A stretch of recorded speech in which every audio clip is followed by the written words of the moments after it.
Hola chicos, ¿cómo están? Espero que hayan podido avanzar un poco en sus programas de entrenamiento y en este caso pues aplicar sobre todo cómo son las dosificaciones de la carga en cuanto a volumen, intensidad, densidad, frecuencia y obviamente que ya tengas decidido el tipo de acomodación que vas a tener o el tipo de distribución que vas a tener a la semana. Recuerda que ahorita nos estamos enfocando en una rutina para principiantes. En algún momento durante las clases surgió la pregunta o el comentario de que los métodos que empezamos a ver son para intermedios o avanzados. Incluso se menciona mucho más a los avanzados que a los intermedios. Y esto es a razón de que precisamente para los principiantes es muy sencillo generar nuevas adaptaciones. Entonces, de ahí viene la idea de que prácticamente cualquier cosa que le pongas a alguien que nunca ha hecho un programa de entrenamiento, pues va a mejorar. Sin embargo, lo más recomendado es que cuando se trata de la recomposición corporal o el trabajo específicamente en una sala de musculación, o sea, en el gimnasio, o bien aunque sean autocargas, pero que estas están enfocadas a desarrollar la hipertrofia o la resistencia muscular, pensando en ciertas zonas anatómicas, entonces tenemos que pensar que nuestra primera opción va a ser una rutina full body. Y en un segundo momento, pasados al menos 3 meses, vas a cambiar por una rutina torso-pierna. O incluso podrías hacer por tipos de movimientos simplificados, que sería ejercicios de empuje y ejercicios de tracción. Entonces, en ese sentido, pues tienes muchísimas opciones y puedes mezclarlas. No es una regla, sin embargo, es lo más recomendado. Ahora, es importante reconocer que todos los métodos que vamos a utilizar siempre van a estar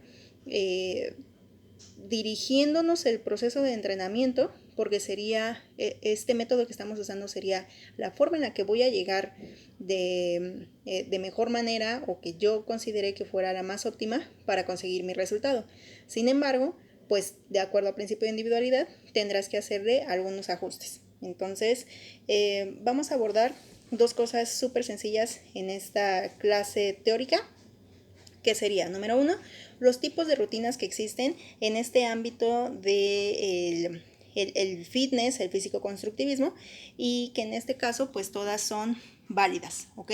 Entonces vamos a tener una clasificación de 6 tipos de rutinas, y por rutina no quiere decir que específicamente tengas que seguir eso, sino que son las más reconocidas en este contexto. Entonces, en este caso vamos a destacar que existen ciertas características, de acuerdo a lo que ya hemos estado revisando, de cómo es su volumen total por sesión, el volumen muscular por sesión, su frecuencia total a la semana, la frecuencia semanal por grupo muscular y las posibles ganancias que se van a tener de masa muscular y de fuerza, pensando justo en que vas a utilizar una o la otra. De las más conocidas son las rutinas Wader, que en este caso es dividir específicamente por músculos a trabajar a lo largo de la semana. Y lo más común es trabajar por pares, por ejemplo, pecho y hombro, ¿no? Bíceps y tríceps. Y aquí se puede combinar con parte de lo que ya hemos revisado, que por ejemplo, si voy a hacer bíceps y tríceps, pero en este sentido voy a enfocarlo a lo que sería más hacia tensión mecánica por el tiempo de movimiento o más hacia el estrés metabólico en ejercicios de rango de movimiento parcial y muy explosivo. Entonces se van combinando, ¿no? Las rutinas Wader tienen un volumen total por sesión amplio. ¿Qué es un volumen total amplio o grande? En este caso es por arriba de lo que son hora y media, es decir, la mayoría de estas rutinas van a durar 2 horas o incluso hasta 3. Toma en cuenta que son 3 horas porque en esta rutina Wader también puedes implementar objetivos como ganancias de fuerza. Entonces, si estás en una fase en la que estás buscando el desarrollo de la fuerza máxima, es decir, mayor coordinación intermuscular, mayor frecuencia de disparo a nivel de las motoneuronas, pues entonces tus descansos van a ser más largos y por eso es que duran 3 horas. Si por el contrario estás entrenando con intensidades bajas y estás haciendo muchísimos ejercicios que en realidad son repetitivos, lo que te comentaba de estás haciendo curl de bíceps pero con mancuerna y luego con liga y luego con unas mancuernas hexagonales y luego con barra Z, es el mismo ejercicio, entonces estás tal vez excediendo el volumen muscular por sesión. Entonces las rutinas Wader son las más voluminosas en cuanto a volumen por duración, es decir, cuánto duran las sesiones, y también en cuanto al número de series. Estas rutinas cuando surgieron pues no consideraban lo que ya hemos visto nosotros ahorita de volumen de mantenimiento, volumen mínimo efectivo, sino que gran parte de la dosificación de las cargas, si lo queremos relacionar, estaba enfocada entre lo que sería el máximo recuperable y el máximo adaptativo. Entonces por eso son tan voluminosas.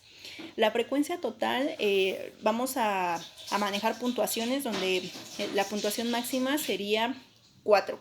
4 de frecuencia total. En este caso queremos decir que sería la máxima puntuación en cuanto a frecuencia de todos tus días de la semana de entrenamiento. Entrenas básicamente de lunes a domingo, a veces se tiene un día de descanso y estás trabajando muchos grupos musculares, pero divididos, ¿no? En este caso, la frecuencia por grupo muscular es mínima. La puntuación mínima pues sería un punto. Entonces, para rutinas Wader tenemos la máxima frecuencia total que serían 4 puntos, pero la mínima frecuencia por grupo muscular.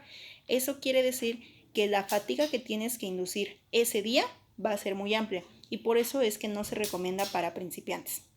En este caso, pues va a tener, siguiendo esta escala de máximo, lo que serían puntos, ¿no? En las posibles ganancias de masa muscular vamos a tener una puntuación mínima de 1 y una puntuación máxima de 5. Y en el caso de las rutinas Wader tiene 3 puntos para lo que son las ganancias de masa muscular y las ganancias de fuerza. Entonces, ¿qué quiere decir? Que las rutinas Wader sí funcionan, pero debido a que la frecuencia por grupo muscular es muy baja, la fatiga a la que sometes al organismo tendría que ser muy alta para que fuera efectivo. Entonces, hay que considerar que el daño muscular por acumulación de fatiga en una sola sesión va a producir que te recuperes con un poquito más de dificultades, y esa es la razón por la que no se recomienda en principiantes. En este caso nos vamos como al polo opuesto, que ya te había comentado que el full body sería lo más recomendable cuando alguien va a empezar. Entonces el volumen total por sesión también es grande. En las rutinas Wader, perdón, les había dicho que eran 4 puntos, pero son 5 puntos. Tiene el puntaje máximo por sesión y por, en este caso, volumen total de la sesión y volumen muscular por sesión. Tiene los máximos Wader. Full body tiene 4 puntos en lo que es el volumen total por sesión. Esto quiere decir que en un principiante lo máximo que tendrías que tenerlo ahí entrenando es 1 hora y media y no es un volumen real. ¿Cuál es la diferencia entre volumen real y volumen total?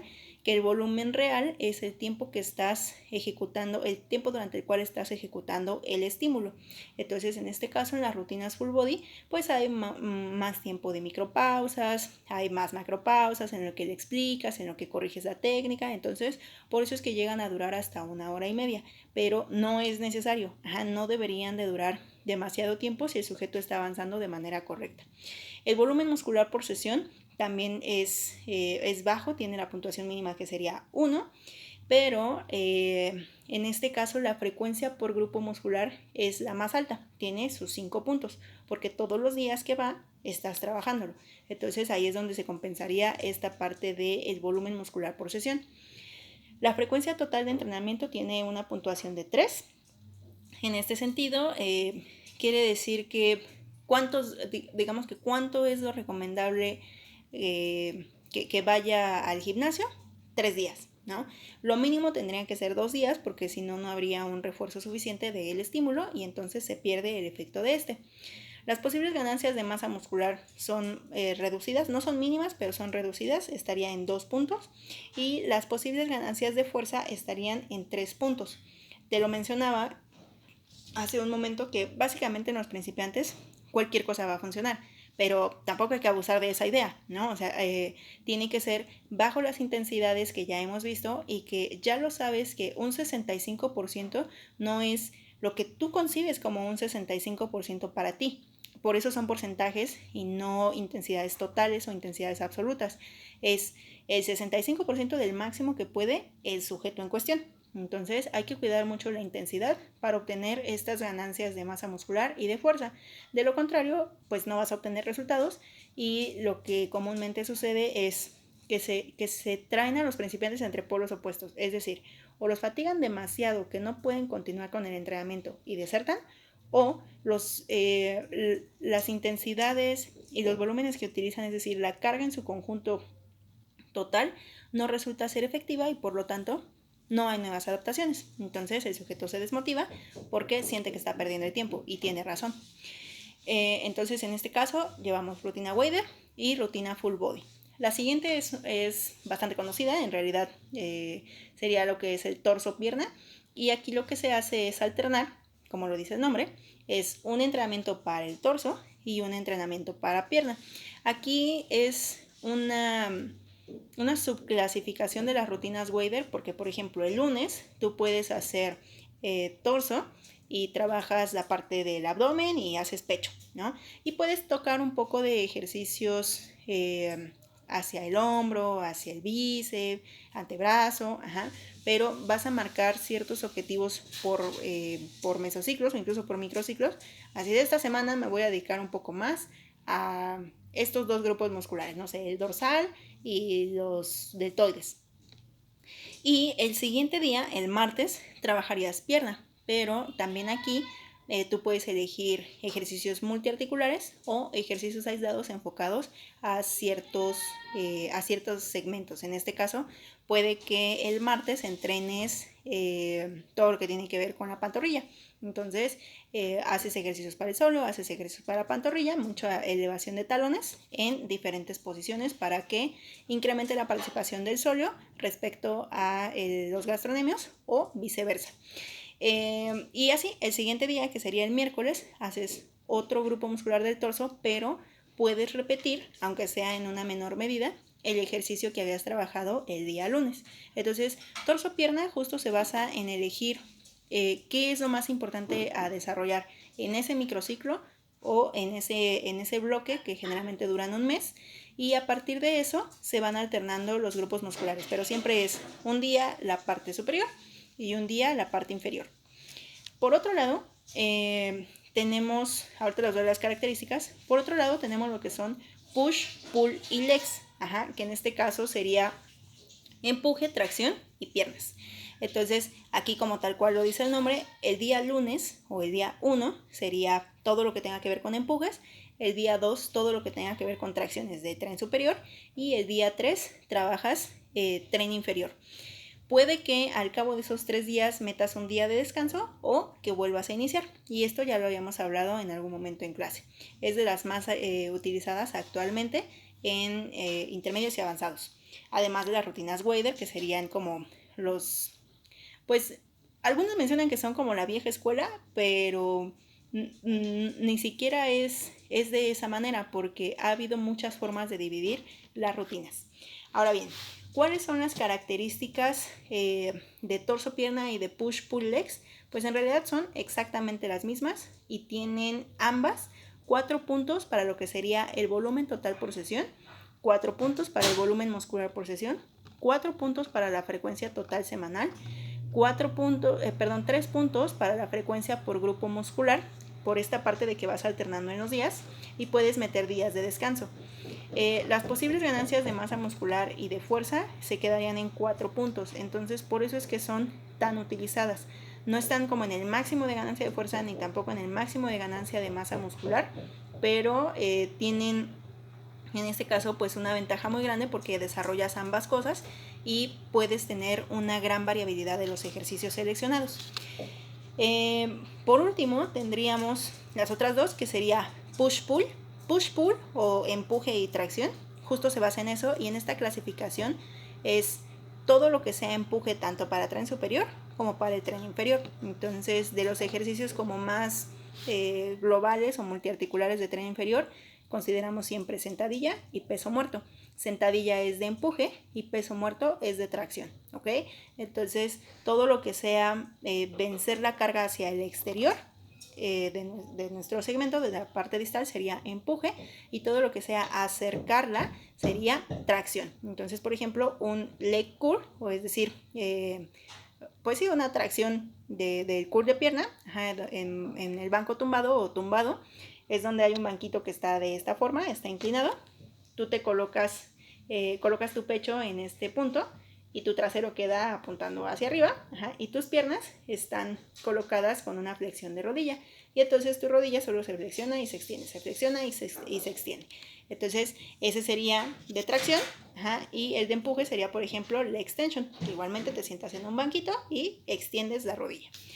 En este caso, las características es que su volumen total por sesión y su frecuencia total tienen 4 puntos, pero el volumen muscular por sesión tiene 3. Entonces es una buena ventaja porque no acumulas tanta fatiga debido a que vas alternando dentro de las mismas sesiones.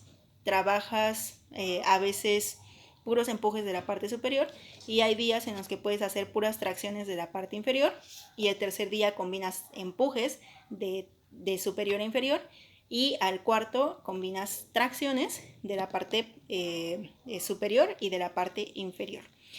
En este caso, lo que tendría que ver con el volumen muscular por sesión estaría en 3 puntos, y las posibles ganancias de masa muscular se encuentran en 4 puntos, es decir, es muy buena para el desarrollo de la hipertrofia, pero también tiene 4 puntos en las ganancias de fuerza. Esto es debido a que se refuerza constantemente un estímulo, sea de cadena cerrada o de cadena abierta, de empuje y de tracción. Entonces la frecuencia de los ejercicios te permite que te los aprendas más rápido y que te vuelvas mejor en cuanto a la técnica. Entonces eso pues hace te posibilita en que, gracias a que eres mejor en la técnica, haces un ahorro de energía a nivel de sustratos energéticos, y también propicias las vías de señalización que serían hacia la síntesis proteica. Entonces es una buena herramienta, y también te permite utilizar cargas submáximas en este sentido, más cercanas a lo que son el 87%, incluso 90%, dependiendo de la fase en la que te encuentres. Y la última sería las rutinas PAT. Las rutinas PAT que en este caso tienen mucho que ver con alternar intensidades más que ejercicios. Es decir, puedes hacer dominadas, pero en el día 1 de la semana las haces con tu propio peso corporal, y en el día 4 de la semana las haces lastradas. Te colocas peso extra y entonces estás entrenando la fuerza máxima. Aquí es más alternar entre las direcciones de fuerza máxima, vía neural, es decir, vía intensidades cercanas al 100%, y vía hipertrófica, que sería entre un 65 y 85% del RM.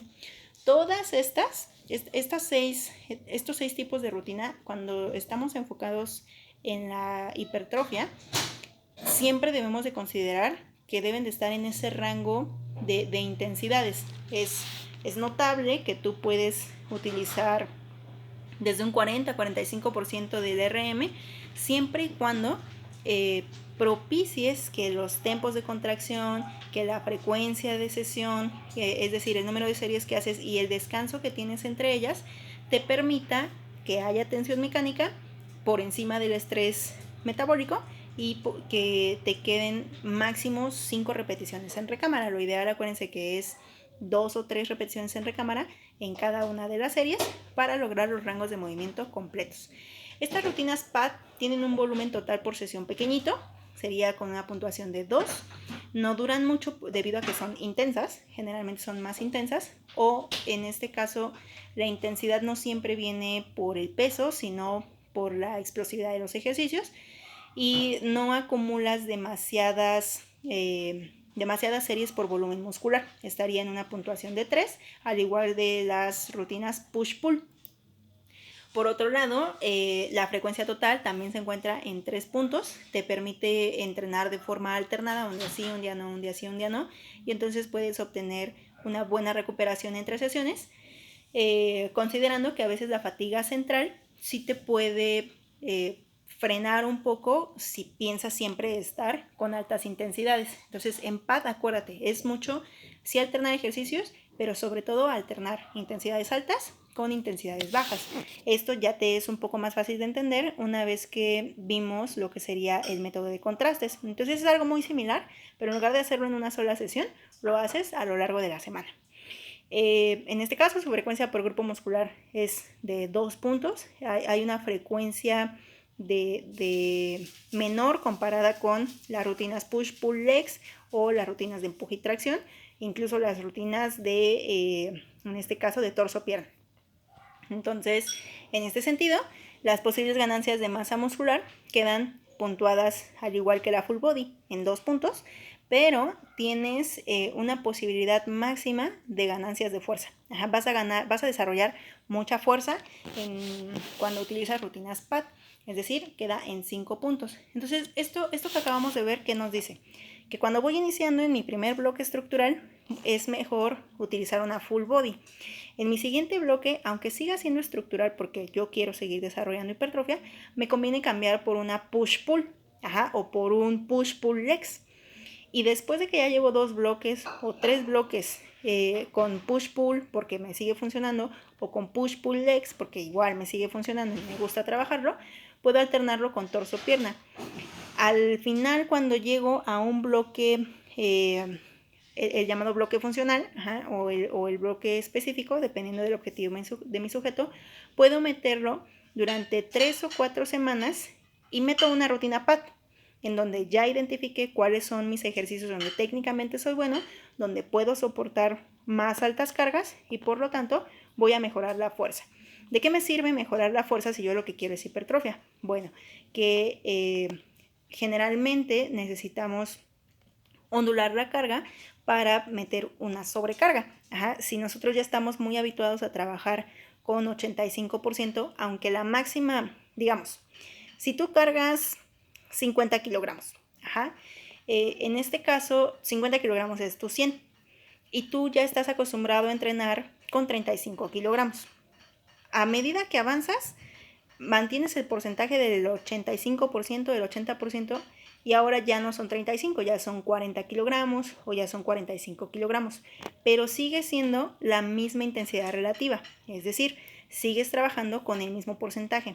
Meter un bloque de desarrollo de fuerza te va a ayudar a que reclutes mucho más unidades motoras de tendencia rápida, o sea que tus fibras mixtas, porque tal vez utilizas muchos ejercicios de principio de tamaño y es bueno, pero debes de empezar a integrar a las rutinas que tienen propiedades de sarcómero blanco. Entonces, en este sentido, tiene mucho que ver el cómo voy a ir integrando diferentes tipos de rutinas, porque no siempre puedo seguir desarrollando hipertrofia con cargas específicas para los mecanismos de desarrollo a nivel de tensión mecánica o de estrés metabólico.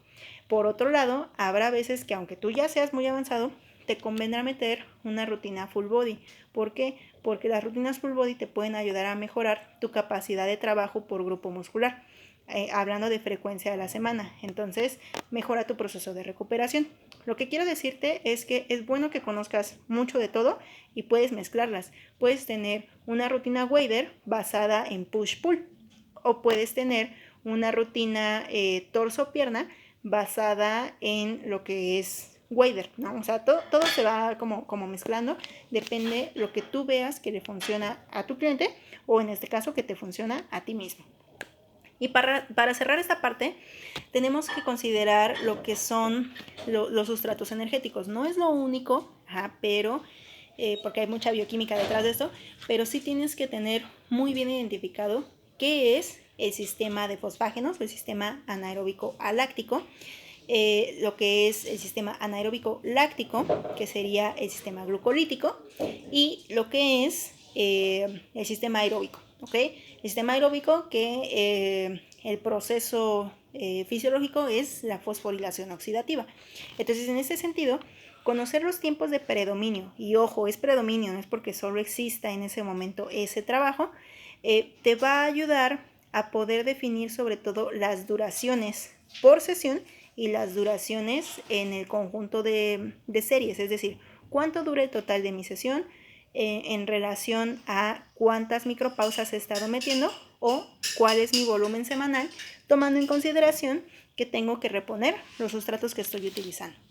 Generalmente, cuando entrenamos a esfuerzos explosivos o esfuerzos de muy alta intensidad, pues vamos a utilizar como predominio el sistema de fosfágenos, que tiene una duración aproximada, esto varía de autores a autores, tiene una duración de 0 a 7 segundos. Por ejemplo, Véronique Vilat considera dentro de su libro de fisiología que puede llegar hasta los 30 segundos. Ajá, o sea, es un buen, en ese momento ya la glucólisis está como en potencia. Sin embargo, hay que considerar que la fisiología del deporte comenzó a surgir desde los deportes cíclicos, no desde los deportes acíclicos. Entonces, por esa razón, nos vamos a quedar con que el tiempo de predominio del sistema de fosfágenos es de 0 a 7 segundos. En este sentido, pasado de los 7 segundos, de los 8 segundos, la intensidad tiende a reducir, ya no utilizamos tanta fosfocreatina como sustrato, pero empieza a participar con un poco más de predominio lo que sería la glucólisis anaeróbica. Entonces, no quiere decir que deje de participar o que se te acabe por completo tu creatina o que ya no puedas seguir hidrolizando a lo que son las partículas de ATP, es decir, ya no le puedes estar fosforilando a cada momento, entonces tienes que recurrir al siguiente sistema energético. Entonces, para poder hacer series de gran intensidad, de intensidad máxima, que es la que corresponde al sistema de fosfágenos, tendrás que tener descansos completos. Usualmente vas a encontrar que estos duran de 3 a 5 minutos, pero ya vimos que hablar de un descanso completo es siempre una relación entre cuánto trabajé, tanto en volumen como en intensidad, y en relación a eso voy a saber que ya me recuperé. Entonces, en este sentido, pues tienes que tener mucho en cuenta esa relación. Recuerda que a mayor volumen, menor intensidad. Entonces, si yo quiero seguir trabajando por encima de los 8 segundos, pues voy a utilizar una intensidad submáxima. La intensidad submáxima es propia del sistema glucolítico. El sistema glucolítico se divide principalmente en dos. Lo que sería la glucólisis anaeróbica, que es cuando se empieza a acumular más lactato, porque ya no puede ser... ya no puede pasar a ser ácido pirúvico y por lo tanto ya no puede pasar al ciclo de Krebs al momento de convertirse en acetilcoenzima A. Entonces, en este sentido, se empieza a producir mucho lactato y es lo que le da el nombre al anaeróbico láctico. Sin embargo, si tú continúas por arriba de 30 a 45 segundos, donde se encuentra la potencia glucolítica, de continuar ya se vuelve capacidad. Tendrías que reducir un poquito la intensidad para poder continuar con el ejercicio y entonces pasamos a lo que es la glucólisis aeróbica. Glucólisis aeróbica es porque estamos produciendo energía a partir del ciclo de Krebs, es decir, sigue existiendo glucólisis pero no se detiene hasta el metabolito de lactato, continúa en la vía hasta pasar por el ciclo de Krebs. Entonces, es posible continuar con este tiempo de predominio hasta 3 minutos. Sin embargo, si tú te imaginas en algún momento haciendo un entrenamiento deportivo de fútbol o de básquetbol o de atletismo, en donde estás haciendo intervalos más largos de 3 minutos, pero que le estás metiendo con todo, entonces quiere decir que sigues utilizando glucólisis aeróbica. Entonces la glucólisis va a estar entre el anaeróbico láctico y el aeróbico, sigue participando. ¿Hasta qué punto? Bueno, alrededor de los 10 minutos, 15 minutos, ya la intensidad, hablando de potencia aeróbica o la velocidad aeróbica máxima, no podría ir más allá de. Entonces, para la mayoría se considera que la velocidad aeróbica máxima se encuentra entre los 4 y los 6 minutos. ¿Qué es velocidad aeróbica máxima? Es aquella que tú puedes mantener a expensas del metabolismo aeróbico, donde no estás usando glucólisis anaeróbica. O sea, tú sabes que podrías ir más rápido que eso si te echaras un sprint, pero como sabes que tienes que continuar por mucho tiempo, entonces es lo más rápido que puedes ir a expensas de el metabolismo aeróbico. Una vez que superamos esta velocidad aeróbica máxima, vamos a considerar que por arriba de 10 minutos ya no es potencia aeróbica, ya es capacidad. Y lo máximo recomendado serían 90 minutos en un ejercicio cíclico. Puede ser mucho más, o sea, si pensamos en un entrenamiento de ciclismo, de triatlón, de ultramaratón, de aguas abiertas, pues obviamente los entrenamientos continuos se van a muchas horas. Pero debes de considerar que en estos ejercicios la técnica es determinante para evitar lesiones. Entonces, si tú no sabes correr y de pronto dices, pues voy con todo para utilizar fosforilación oxidativa y beta oxidación para que la grasa se salga de mi cuerpo, y eres pésimo para correr, pues difícilmente vas a poder hacer un aprovechamiento energético por la calidad de tu movimiento. Puede que tengas lesiones muy rápido y entonces pues ya no vas a poder ni correr 30 minutos, ni correr 10 minutos, y lo que tienes que buscar entonces, si tu objetivo es bajar grasa, entonces tienes que buscar mejorar primero lo que sería la fuerza y tu estructura muscular, y posteriormente, a la par de la alimentación, empezar a reducir tus depósitos de grasa. ¿Quién sí debería de seguir entrenando altos volúmenes? Pues quien tiene un objetivo específico para eso. No es posible decir que entrenar 10 minutos de método interválico intensivo es igual o obtienes los mismos beneficios que trotar 60 minutos.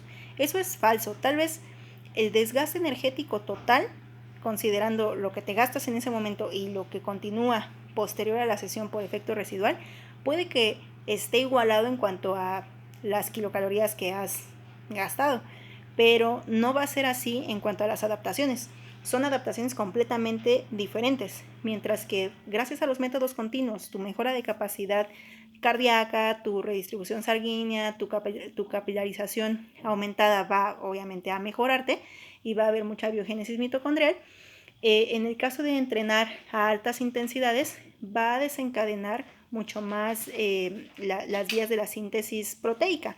Entonces, entre otras cosas, o sea, no es lo único. Y va a mejorar tu capacidad de trabajo ante las altas intensidades, por principio de especificidad. Entonces no se vayan con la idea de que para qué correr tanto tiempo o para qué estar nadando tantos kilómetros si finalmente lo puedo hacer más intenso y en un tiempo más reducido. Son adaptaciones diferentes y siempre tenemos que tener en cuenta que si solo te interesa el desgaste energético, sí, tu mejor herramienta siempre va a ser pegarle a las altas intensidades. Sin embargo, la mejora de la técnica se va a dar a través de la repetición y las situaciones. Entonces, habrá momentos en los que tengas que recurrir a un volumen más amplio.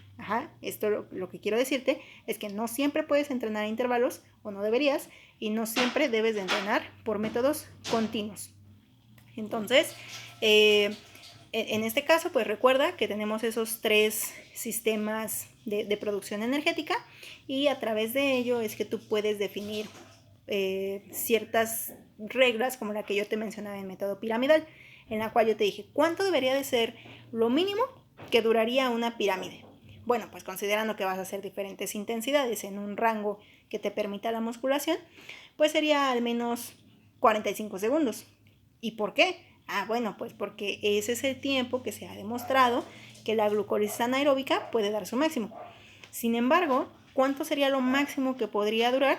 Pues lo recomendable serían 3 minutos, porque pasado de ello, para poder continuar, tendrías que reducir la intensidad, aumentarías mucho más el estrés metabólico y entonces haces que haya mucho más reclutamiento motor, pero de las fibras lentas. Entonces, visualmente no se te va a notar que has crecido o que has mejorado, ¿vale? Entonces, por eso es importante destacar el conocimiento del tiempo de predominio, porque no siempre vamos a estar en la sala de musculación. Tal vez tú entrenas a equipos deportivos o entrenas a personas en bootcamp o tal cual en un parque, en donde no tienes cómo trabajar con sobrecargas. Entonces, tienes que saber cuáles son estos sistemas de producción energética para comprender un poquito mejor lo que sería nuestros siguientes temas, que serían métodos de entrenamiento de la resistencia. Y básicamente ya te di las pautas de estos métodos, que sería dividirlos en métodos continuos y